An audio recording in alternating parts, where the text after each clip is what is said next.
Mari kita lihat beberapa temuan. Surah Toha 85-87, Musa disebut berhadapan dengan orang Samiri. Padahal bangsa Samiri atau Samaria baru ada dan muncul sekitar 722 sebelum Masehi, sedangkan Musa hidup sekitar 1400 sebelum Masehi. Mustahil mereka hidup sejaman.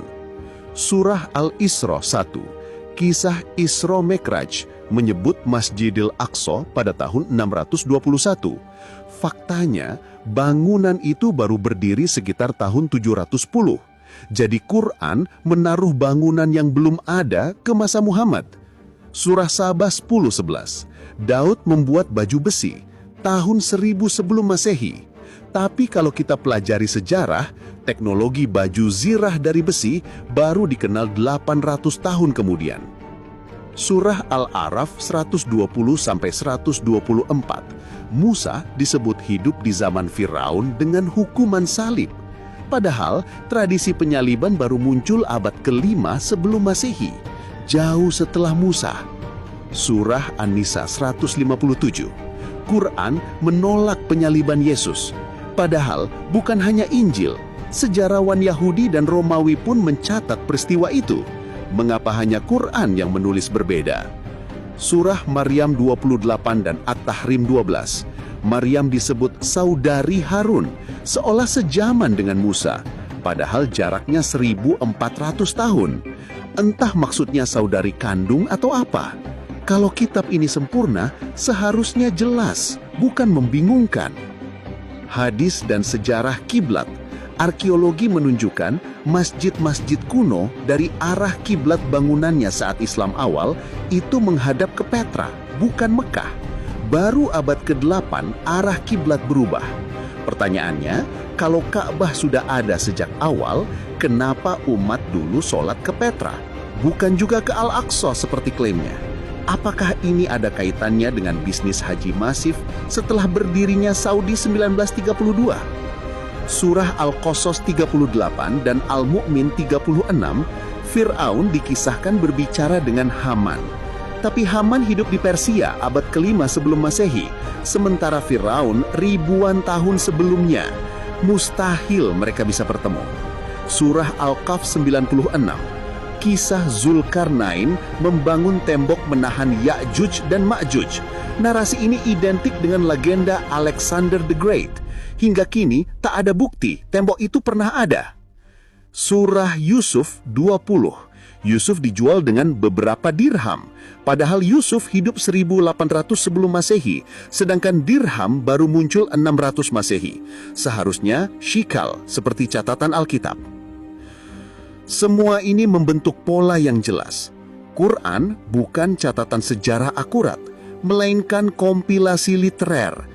Kisah-kisahnya lebih mirip dongeng moral atau narasi fiksi, dipinjam dari Taurat, Mazmur, dan Injil, lalu dipoles ulang demi agenda politik agama baru di abad ke-7.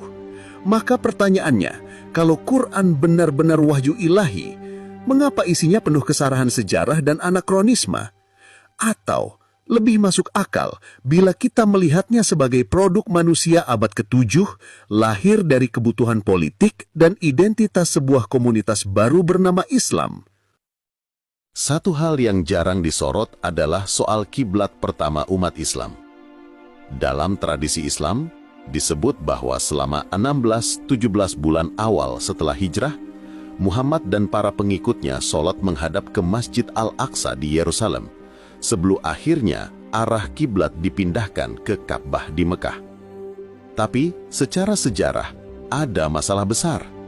Masjid Al-Aqsa belum ada dan belum dibangun pada masa itu. Bangunan masjid di Yerusalem baru dibangun sekitar tahun 710 Masehi, hampir 80 tahun setelah Nabi wafat.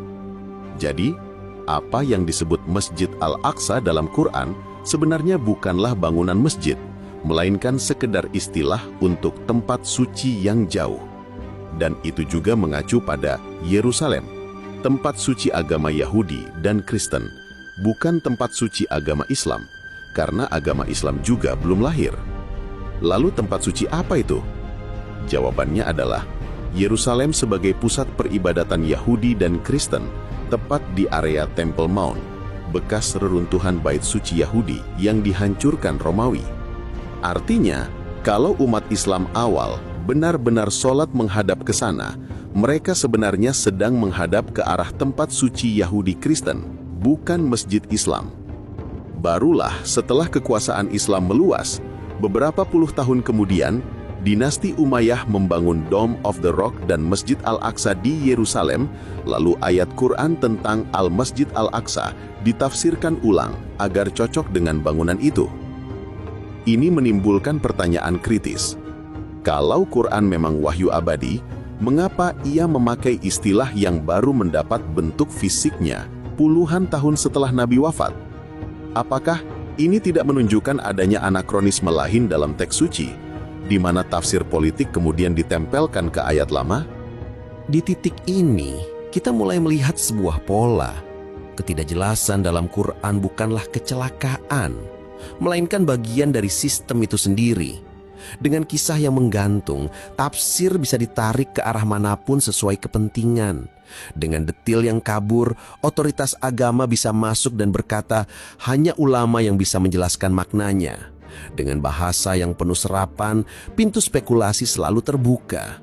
Artinya, umat akan selalu bergantung pada tafsir, bukan pada teks itu sendiri, bukan pada kebenaran yang jelas, melainkan pada otoritas yang mengklaim punya kuasa atas makna.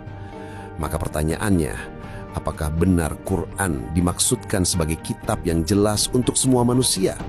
Atau justru ia sengaja ditulis penuh ambiguitas agar tafsirnya bisa terus dikendalikan oleh segelintir orang? Kalau kita tarik ke konteks modern, pola ini sangat terlihat.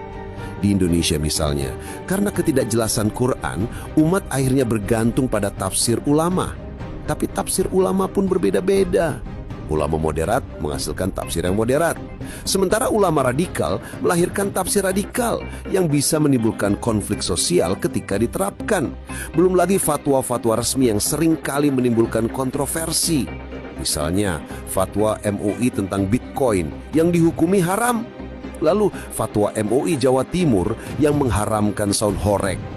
Jawa. Bahkan ucapan selamat hari raya kepada umat agama lain pun difatwakan haram.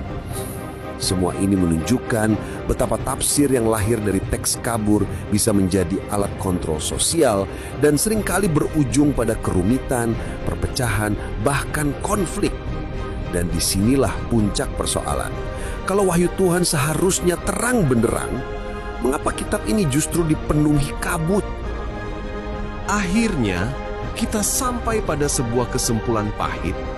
Quran yang selama ini diklaim sebagai kitab paling jelas dan sempurna, ternyata justru penuh dengan kisah yang kabur, detail yang tidak akurat, dan bahasa yang membingungkan. Kalau wahyu Tuhan seharusnya terang benderang, mengapa kitab ini justru dipenuhi kabut? Kalau ia benar-benar ditujukan sebagai petunjuk universal, mengapa begitu banyak bagian yang menggantung hingga manusia hanya bisa menebak-nebak? Bahkan, banyak aturan dalam Quran ternyata bukan hal baru.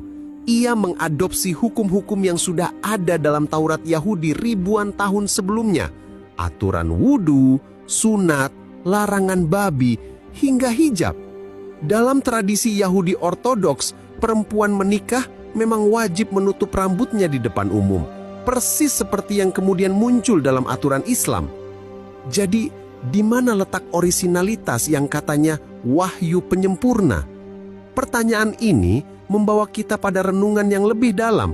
Apakah Quran benar-benar wahyu ilahi yang sempurna, ataukah sekedar kompilasi cerita dan aturan yang disusun ulang dari fragmen-fragmen sebelumnya?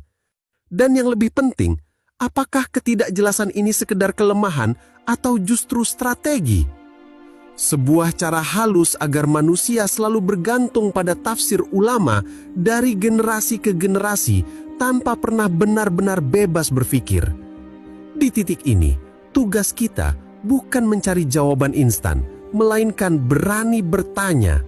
Karena kebenaran sejati tidak butuh kabut, tidak butuh teka-teki, dan tidak butuh otoritas yang mengklaim monopoli makna, Jadi, kalau Quran saja masih penuh pertanyaan, apakah kita masih yakin bahwa kebenaran sejarah